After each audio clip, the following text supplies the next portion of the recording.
เป็นวัดร้างโบราณสืบสาน2524พระมหาราชครูเกษราปัญญาปรมาติกาจารย์จากวัดดาภัยเชียงใหม่สืบสานเวลาผ่าน131 ปีนานไกลวัดพระบาทอุดมรุ่งเรืองงามตาเจ้าน้อยบุญทาวงศาข้าหลวงปวงเชียงใหม่ปกครองหัวเมืองฟ้าทุ่มเทแรงกายแรงใจทุกชาติพันธุ์รวมใจรักษา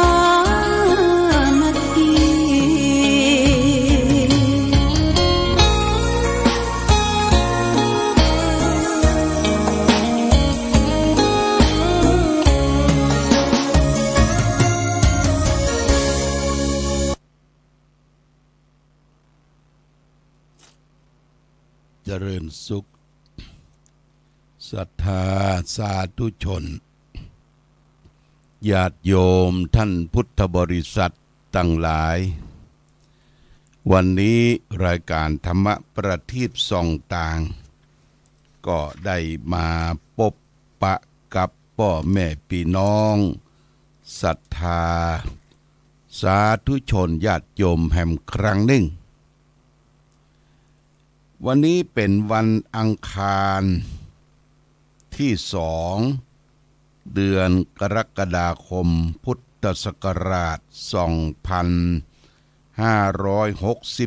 2567ซึ่งตรงกับเดือน7ใต้เดือน9เหนือแรม11ค่ำวันนี้เป็นวันที่2ของเดือนกรกฎาคมเดือนนี้ก็ถือว่าเป็นเดือนสำคัญเป็นเดือนที่เราจะได้เข้าพรรษาญาติโยมเข้าพรรษานี่ก็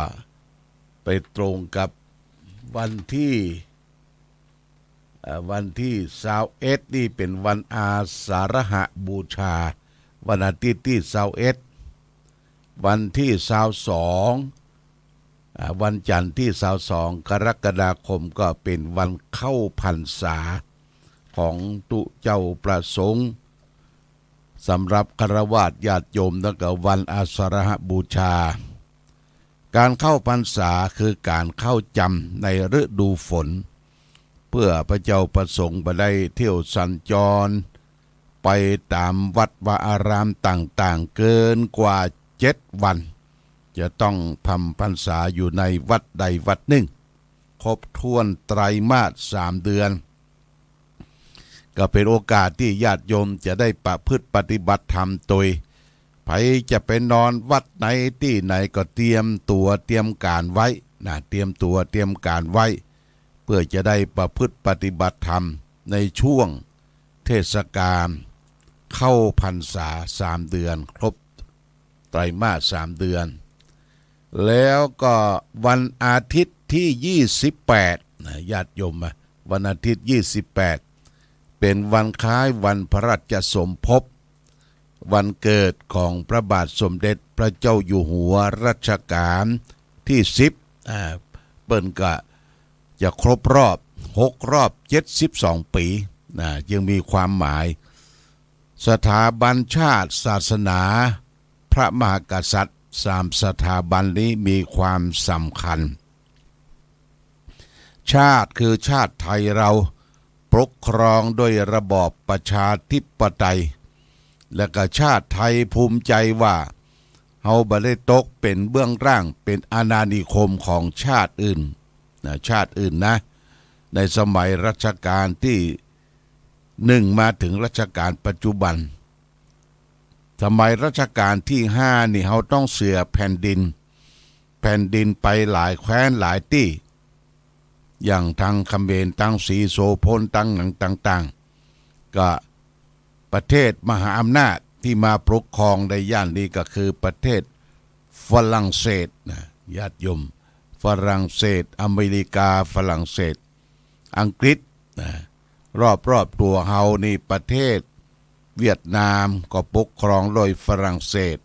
ลาวก็ได้ถูกเป็นอาณานิคมของฝรั่งเศสพม่าก็เป็นที่ปกครองของอังกฤษแต่ประเทศไทยเรารอดพ้นจากการปกครองเป็นอาณานิคมของต่างชาติเพราะความปีชาสามารถของกษัตริย์ไทยก็คือในสมัยรัชกาลที่5พระองค์ทรงกันแสงนะคำว่ากันแสงเนี่ยทรงร้องไห้น้ำตาตกต้องเสียแผ่นดินไปให้แก่ประเทศอื่นแต่ก่อนเฮาปกครองเนี่ยแหลมมาลายูนี่ได้หมดญาติโยมตลอดถึงเขมรได้หลายมณฑลหลายจังหวัดปกครองในลาวเขาก็ได้หลายที่หลายจังหวัดต้องเสียแบ่งแผ่นดินไปให้แก่ประเทศมหาอำนาจในสมัยนั้นก็มีฝรั่งเศสโปรตุเกสแล้วก็อังกฤษเปิ่นมียุทโธปกรณ์มีเรือกลเรือไฟเข้ามาปกครองเขาเป็นประเทศชาติที่รักความสงบก็ต้องเสียแผ่นดินไปเพื่อแลกความเป็นอยู่ของพี่น้องปวงชนชาวไทยนี่สถาบันพระมหากษัตริย์มีความสำคัญญาติโยมอันนี้ก็เราก็ต้องร่วมด้วยช่วยกันปกป้องสถาบันพระมหากษัตริย์เทิดทูนในราชวงศ์จักรีวงศ์ตั้งแต่รัชกาลที่1มาถึงรัชกาลที่10ปัจจุบันเนี่ยภูมิอกภูมิใจว่าเรามีชาติแล้วก็สถาบันกษัตริย์แล้วก็สถาบันศาสนาแล้วก็พุทธศาสนาญาติโยมพุทธศาสนาเอามีวัดวาอารามมีที่ไหว้ที่สาสักการะบูชา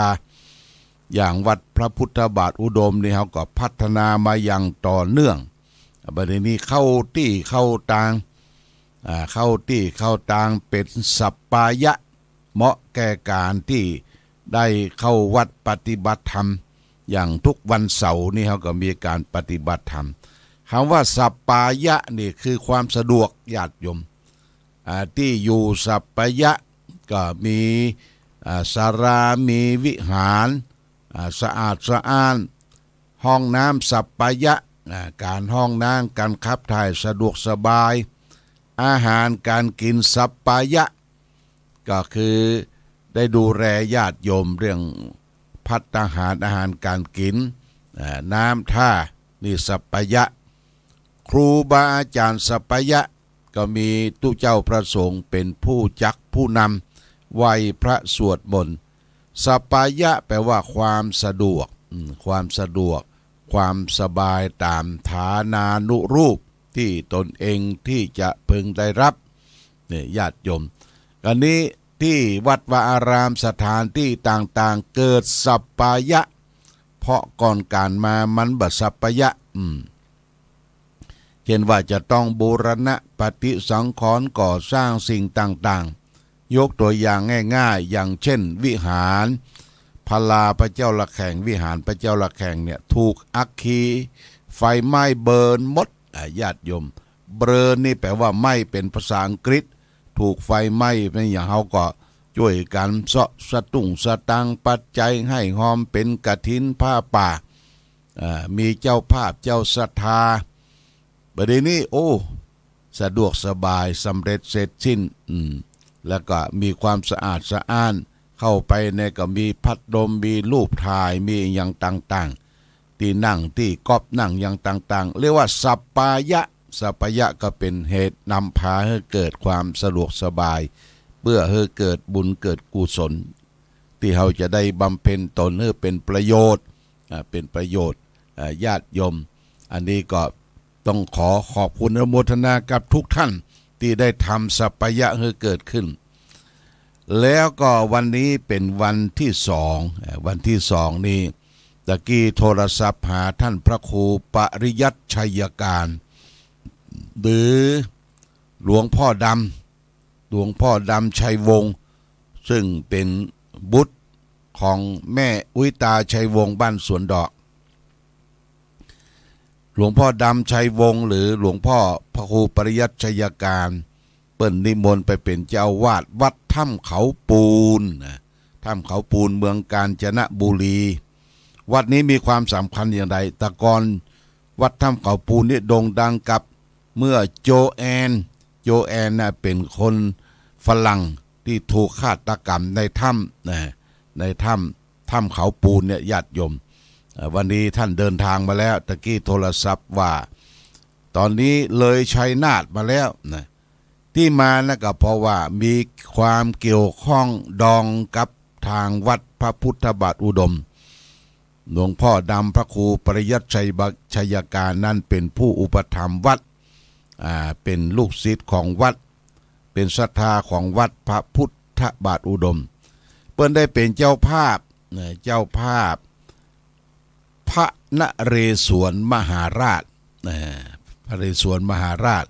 ตอนนี้พระนเรศวรมหาราชนี่ตะวานี่เดินทางมาถึงและญาติโยมโดยรถบรรทุกจากเสาชิงช้าเดินทางมาถึงก่อนเพลพร้อมโดยพระเจ้าตากสินมหาราชก็เดินทางมาถึงแล้วทั้งสองพระองค์ท่านเป็นมหาราชแล้วก็พระเจ้าตากสินมหาราชนั้นก็มีคณะส่วนส้มคณะญาติโยมท่านสาธุชนโดยการประสานของคุณสมชายสุวรรณโชติสุวรรณก็มีเจ้าภาพใหญ่ก็คือท่านนายหัวสวนส้มนายหัวท่านจะมาเป็นประธานวันพรุ่งนี้ญาติโยมวันพรุ่งนี้วันที่สามนี้ตอนบ่าย2 โมงเก่งศรัทธาญาติโยมบอกต่อกันไปโดยวัดพระพุทธบาทอุดมเขาจะมาเตรียมงานยกมหาราชทั้งสองพระองค์พระนเรศวรมหาราชพระเจ้าตากสินมหาราชขึ้นนั่งบนแท่นบนรถเพื่อจะได้ทำพิธีตั้งขบวนแห่รอบในเขตเทศบาลตำบลเวียงฝางนี่ก็ได้มาร่วมกันไผมีรถมีรางมีอย่างก็มาร่วมกันคณะจ้างฟ้อนคณะแห่วัดพระพุทธบาทอุดมก็เตรียมพร้อมแห่แล้วจะได้นำมาประดิษฐานณที่ข้างเจดีย์ตรงหน้าเสียวัดของวัดพระพุทธบาทอุดมเพื่อจะได้เอาไปประทับไว้ที่เต็นท์ชั่วคราวแต่อาคารสถานที่กำลังสร้างกำลังแปลงไม้ค้ำยันอย่างเปิ้นบ่เอาออกเด้อเพราะเปิ้นหล่อเป็นคอนกรีตเป็นหลังคาเปียงญาติโยมหลังคาเกลียนปูงด้วยแผ่นซีแพคเรียบร้อยแล้วแต่มันบ่สำเร็จดีเตื้อก็เขาจะเอาเต็นท์ไปตั้งและเอาอนุสาวรีย์พระนเรศวรพระเจ้าตากไปตั้งแห่แล้วก็มาตั้งไว้ที่รุ่งขึ้นวันที่ 4นี้ก็จะมีพิธีบวงสรวงดวงวิญญาณพระนเรศวรมหาราชพระเจ้าตากสินมหาราชโดยหลวงพ่อท่านพระครูปริยัติชัยการหรือตู้พี่ดำเป็นเจ้ากรรมพิธีเพื่อจะทำพิธีบวงสรวงเจิญดวงวิญญาณท่านมาประดิษฐานในองค์สารูปอนุสาวรีย์ทั้งสององค์แล้วก็มีทุเจ้าประสงค์ได้นั่งแผ่เมตตานั่งปรก3 รูปแล้วก็พระเจ้าประสงค์เจริญพุทธมนต์แห่ง4 รูปนั่งปรก4 รูปเจริญพุทธมนต์11 รูป15 รูปญาติโยมจะมีพิธีแล้วก็มีพิธีถวายองค์พระเจ้าตากพระนเรศวรที่มีเจ้าภาพได้ร่วมด้วยช่วยกันแล้วก็เอาจะตั้งที่นี่ไว้ที่นี่จนกว่าว่าอาคารสถานที่ได้เสร็จเรียบร้อยที่นั่งแต้นบรรทมแต้นนั่งของท่านอาสนะของท่านเรียบร้อยเขาก็จะมีการอบรมสมโภชแห่งครั้งหนึ่งญาติโยมนะครั้งหนึ่งวันที่4หมดเจ้าเจิญญาติโยมท่านสาธุชนมาร่วมกันเด้อมานักหลายมากินข้าวตอนหลวงพ่อจะเลี้ยงข้าวตอนก็ได้สั่งอาหารไว้แล้วที่จะได้ร่วมด้วยช่วยกัน ทำเป็นสิริมงคลเจริญพุทธมนต์หลังจากที่ได้เจิญดวงวิญญาณถวายเครื่องเส้นเครื่องไหว้เจิญดวงวิญญาณพระนเรศวรมหาราชมาอยู่กับที่กับผลมาปกป้องรักษาวัดวาอารามเพราะทั้งสองท่านนั้นเป็นกษัตริย์ที่กู้ชาติบ้านเมืองตั้งแต่สมัยกรุงศรีอยุธยาญาติโยมเฮาเสียแก่พม่าถึง2 ครั้งพระนเรศวรกู้ชาติ แล้วก็พระเจ้าตากสินก็กู้ชาติปราบก๊กต่างๆจนได้ไปสร้างกรุงธนบุรีและก็รัชกาลที่1ก็ย้ายจากกรุงธนบุรีมาอยู่กรุงเทพพระมหานครอมรรัตนโกสินทร์มาถึงปัจจุบันนี่ญาติโยมมีความสำคัญอย่างนี้นะทั้ง2 พระองค์ท่านเป็นคู่ชาติขึ้นขู่บนจ้างขึ้นสู่หลังม้าเป็นจอมทัพไทยฟาดฟันอริยศัตรูป้องกันอาณาประชาราษฎรป้องกันขอบเขตขอบคัตสีมาถวายเป็นพุทธบูชานี่พุทธบูชาแด่องค์พระสัมมาสัมพุทธเจ้าเมื่อเราได้อยู่ด้วยความร่มเย็นเป็นสุขมาถึงปัจจุบันเนี่ยญาติโยมนะอันนี้มีความหมายมหาราชทั้ง2 องค์มีความหมายจะได้นำมาประดิษฐานเป็นที่กราบที่ไหว้ที่สักการะบูชาของพี่น้องประชาชนคนเมืองฝางแม่อายชัยประการหลังจากที่เราได้จัดการจัดงานไหว้สาประมีพระเจ้าฝางพระนางสามผิวเจ้าน้อยบุญทาวงศาเสร็จไปเรียบร้อยแหมท่านเนี่ยก็ตั้งแต่วันพรุ่งนี้เป็นต้นไปวันที่3ก็จะได้แห่ขบวนทางพ่อหลวงทางกรรมการแก่วัดอาจารย์ก็ได้เชิญชวนศรัทธาวัดพระพุทธบาทอุดมมาร่วมกันก็มีคณะหมู่แห่จากบ้านห้วยบอนจะเอากล่องปูเจมาแห่รอบในเขตเทศบาลเชิญชวนญาติโยมมาร่วมขบวนกันตั้งแต่2 โมงครึ่งโดยการนำของพ่อหลวงสัมพัทติโนจะเอารถบริการมานำประชาสัมพันธ์นะและนอกจากนั้นเมื่อปิกมาแล้วก็จะได้ตั้งไว้ประดิษฐานรุ่งขึ้นวันที่4นะวันที่4เดือนเก้าเหนือแรม13 ค่ำว่าเป็นวันดีเป็นวันพฤหัสท่านพระครูปริยัติชัยการก็ประกอบพิธีบวงสรวงเจิญดวงวิญญาณมหาราชทั้ง2 พระองค์แล้วก็พระเจ้าประสงค์จะได้เจริญพุทธมนต์เป็นสิริมงคลแก่ทั้ง2 พระองค์ท่านและเป็นนิมิตหมายอันดีแก่บ้านแก่จองแก่สถานที่วัดวาอารามของเฮาต่อไปนี่ก็ฝากไว้เชิญชวนญาติโยมท่านสาธุชนทั้งหลายได้ร่วมด้วยช่วยกัน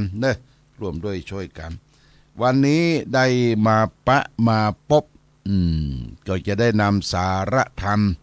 นำมาฝากคือแก่ศรัทธาญาติโยมท่านสาธุชนวันนี้เอาเรื่องสัทธรรมะสัมโมสกถา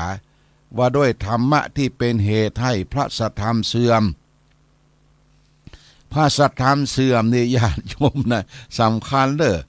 ธรรมะมันเสื่อมนี่นะโอ้พระพุทธเจ้าตรัสว่านาหังภิกขเวอัญญังเอกธรรมมิเอกธรรมังปิสมนุปปสามิโยเอวังสัทธรรมัสสะสัมโมสายะอันตรายยะสังวัตตุงคติยะถะทิทังภิกขเวปมาโทพระพุทธเจ้าตรัสว่าดูก่อนภิกษุทั้งหลายเราไม่เล็งหันธรรมที่เป็นอันแม้อย่างหนึ่งที่เป็นไปเพื่อความเสื่อมสูญเพื่อความอันตรธานไปแห่งพัสธรรมเหมือนกับความ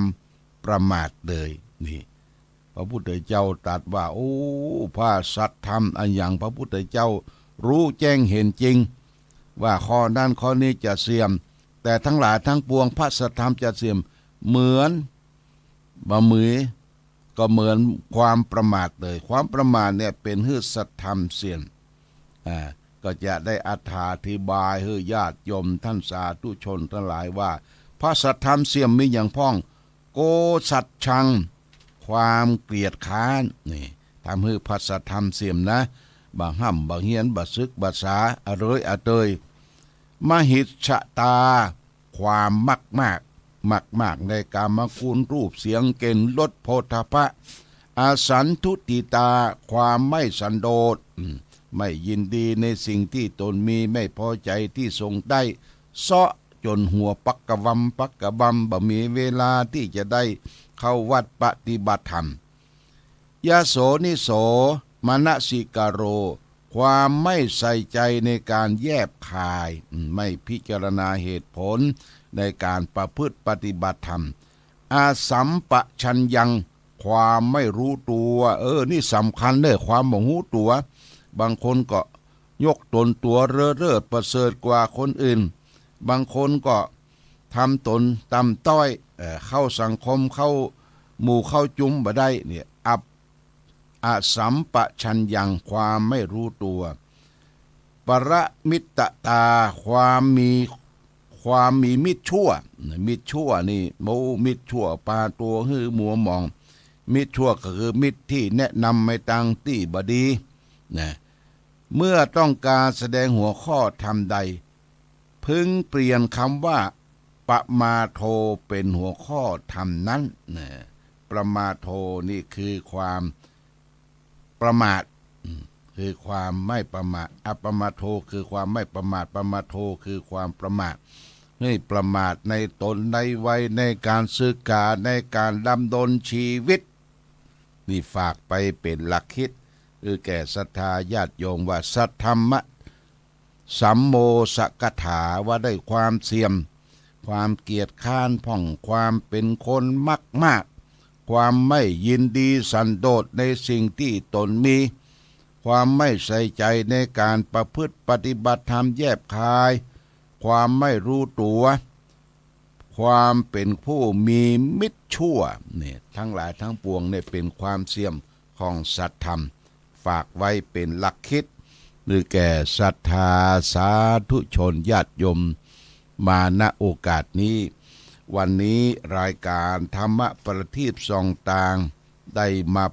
มาพบญาติโยมท่านสาธุชนทั้งหลาย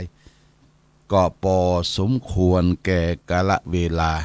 ขอความผาสุขความมีธรรมยงมีแก่ศรัทธาสาธุชนญาติโยมท่านทั้งหลายตั้งใจให้ดีตั้งจิตให้น้อมตั้งจิตให้น้อมในกุลของพระรัตนตรัย